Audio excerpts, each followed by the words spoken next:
ఇది నా కమిట్మెంట్ మీకు కింద అది ఇది అంటే. ఎందుకంటే ముఖ్యంగా 1,00,000 మంది కొబ్బరి సాగు చేసే రైతాంగం రోడ్ల మీదకి రాకూడదు.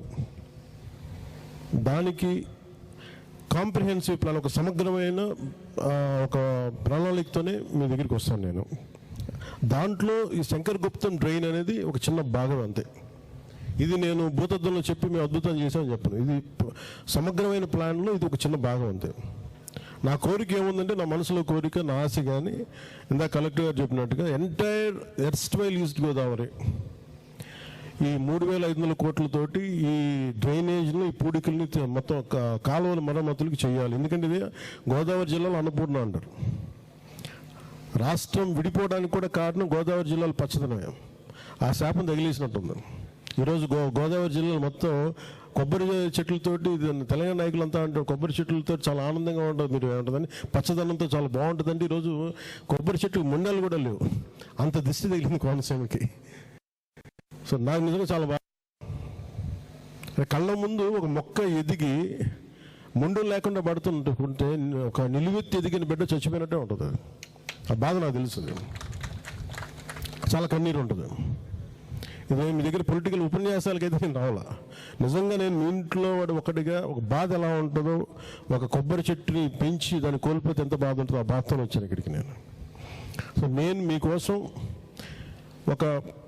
ఇంకొక 2 మీటింగ్స్ చేస్తాను మీతోటి. అక్కడి నుంచి ఒక యాక్షన్ ప్లాన్ కరెక్ట్ మీరు నాకు 45 రోజులు ఇవ్వండి. 40 రోజుల తర్వాత 45 రోజులు కరెక్ట్గా మనకి జనవరి పండగ పోయిన తర్వాత నుంచి వీళ్ళు కమ్అట్ విత్ అన్ యాక్షన్ ప్లాన్. దీనికి హరీష్ కుమార్ గారు ఉన్నారు. హరీష్ కుమార్ గారితో కూడా కూర్చోబెట్టి మీది కేంద్ర ప్రభుత్వం దృష్టి కూడా పట్టుకెళ్దాం. అంటే ఇక్కడ మీరన్నట్టుగా ఈ గోదావరి బేసిన్ నుంచి ఇంత విలువైన నిక్షేపాలు వెళ్తూ ఉన్నాయి. మన ఓఎన్జీసీ ఆయిల్ నిక్షేపాలు, ఈ గ్యాస్ నిక్షేపాలు వెళ్తూ ఉన్నాయి. వీటికి సంబంధించి ఇంత వెళ్తున్నప్పుడు మనం ఇంకేదైనా చేయగలమా దీని మీద ప్రత్యేకించి నేను మాట్లాడుతున్నారు. మనకి 21 మంది ఎంపీస్ ఉన్నారు, జనసేన కూడా ఒక 2 ఎంపీస్ ఉన్నారు. వీళ్ళందరినీ కూర్చోబెట్టి ఒక రిప్రజెంటేషన్ తీసుకెళ్ళి దీని మీద ప్రత్యేకమైన శ్రద్ధని పెట్టగలరు అనేది, వారికి ఉన్న పరిమితులు ఏంటి ఒకసారి కూర్చోబెట్టి మాట్లాడుతుంది. నేనేంటంటే మొత్తం I will move heaven and అవుతుంటాం కదా, అంటే మొత్తం మూలాల నుంచి పైదా కదుపుతాం కొబ్బరి సాగు రైతు కోసం, కొబ్బరి సాగు చేసే రైతు కోసం.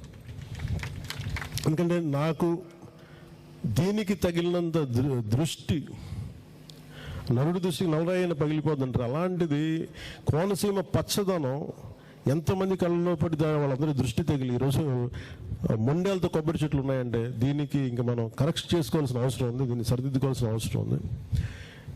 మీకు